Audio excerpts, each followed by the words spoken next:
Yokluğumun en acı balı, gel de tatlandır öbür yarımı. Gel gözlerimden al şu canımı, gel çalma artık uykularımı. Gökyüzüm sen ol bir tanem, güneş teninde batsın. Bırakıp gidersem seni, yağmurlar canımı alsın.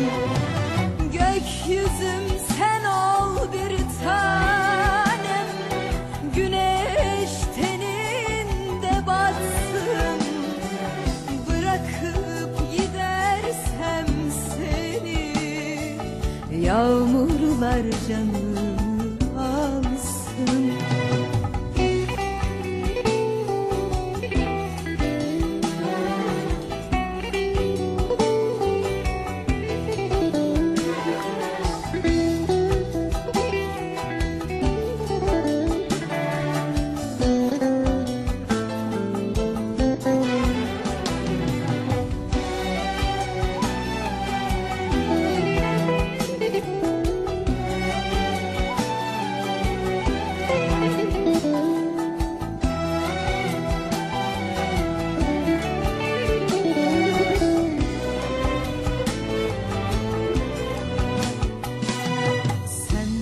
Kırlarım